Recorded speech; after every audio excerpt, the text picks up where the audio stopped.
RS मंच में आप सभी का स्वागत है। आइए आज जानकारी करेंगे जन से जनपद। वैदिक काल में जो राजा होता था वो जन का राजा होता था। बाद में यही जन जनपद के रूप में परिवर्तित हुआ।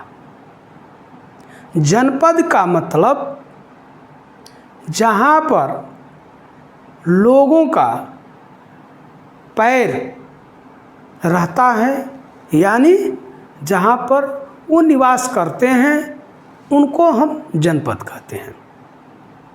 तो ये कब शुरू होता है? 600 ईसा पूर्व।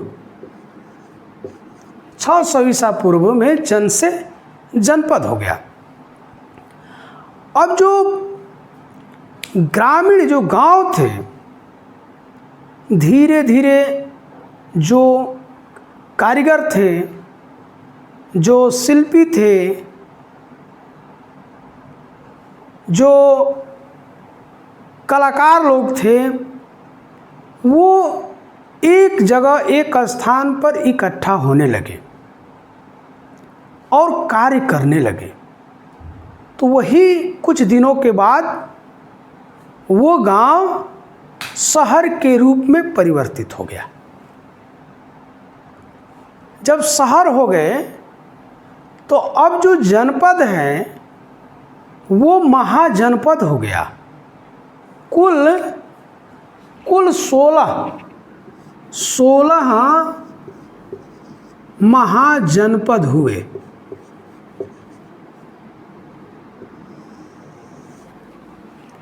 सोलह महाजनपद में 2 जनपद ऐसे हुए जो गणतंत्र थे। वहाँ राजा का चुनाव जनता द्वारा होता था और बाकी जो 14 जनपद हुए वहाँ पर वंशानुगत हुआ, माने राजा है तो फिर उसका पुत्र हुआ। तो इस तरह से 16 महाजनपदों में जो सबसे शक्तिशाली महाजनपद हुआ उसका नाम है मगध।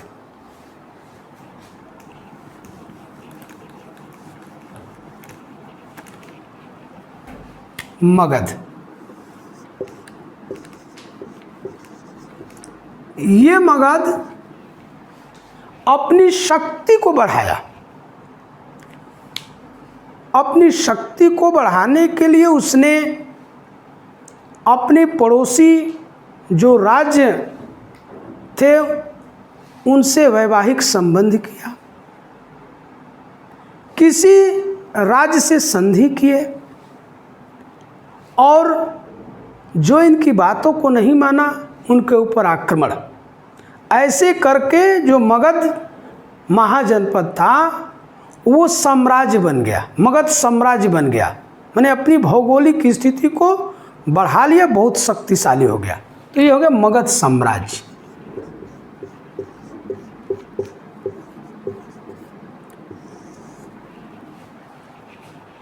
इसमें इस साम्राज्य में 3 वंश जो है महत्वपूर्ण है। पहला वंश जो शासन किया हर्यक वंश, दूसरा शिशुनाग वंश, शिशुनाग वंश, और तीसरा नंद वंश।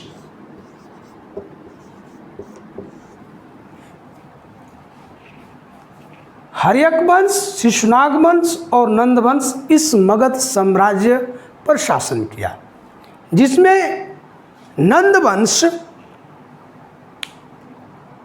के समय में सिकंदर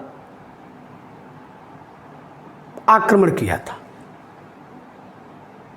सिकंदर के बारे में थोड़ा जानकारी कर लें।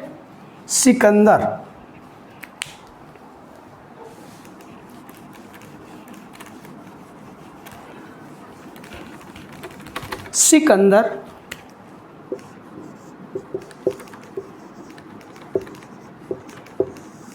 ये सिकंदर कौन था?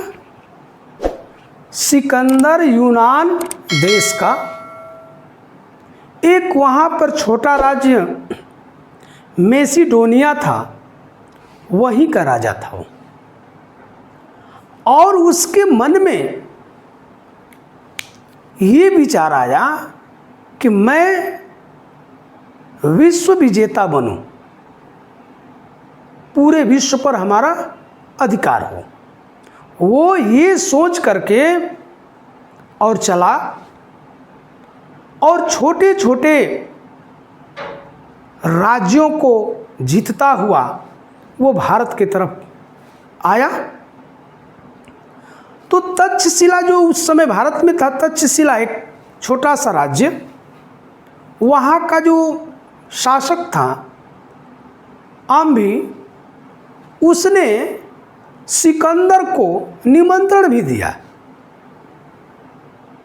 निमंत्रण इसलिए दिया कि वो जो छोटे छोटे उसके आसपास के राज्य थे, उससे इसका हमेशा शत्रुता था। तो उसने सिकंदर को भारत आने का न्योता दिया। सिकंदर भारत आता है। जब भारत आता है तो एक छोटा सा राज्य जिसका राजा पुरु था, पुरु से और सिकंदर से युद्ध होता है। और उस युद्ध में सिकंदर पुरु को बंदी बना लेता है। और जब पुरु सिकंदर के सामने प्रस्तुत होता है, जाता है, तो सिकंदर पूछता है कि तुम्हारे साथ कैसा व्यवहार किया जाए। पुरु ने निर्भीक हो करके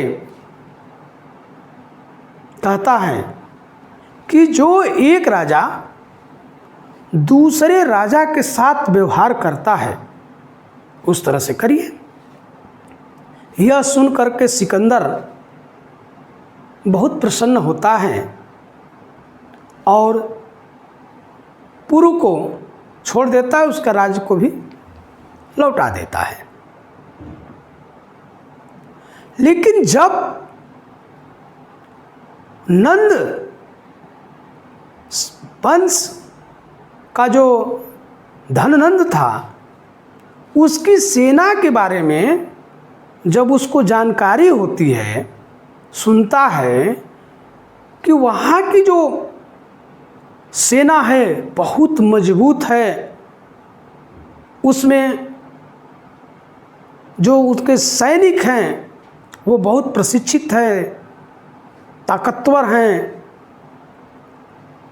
हाथी घोड़े। अब इस तरह से जब वो सुनता है मजबूत सेना है, तो वो जो है अब लड़ने का फैसला नहीं करता है, वो वापस लौटने का फैसला करता है। अब सिकंदर जब भारत आ जाता है तो क्या प्रभाव पड़ता है, भारत पर क्या प्रभाव पड़ता है? तो भारत पर प्रभाव ये पड़ता है कि अब एक रास्ता खुल जाता है यूनान से। भारत और यूनान के बीच एक रास्ता खुल गया और यूनान की जो संस्कृति थी उसकी संस्कृति का प्रभाव भारत पर भी पड़ा और भारत की संस्कृति का प्रभाव भी इस पर पड़ा। व्यापार के मार्ग भी खुल गए।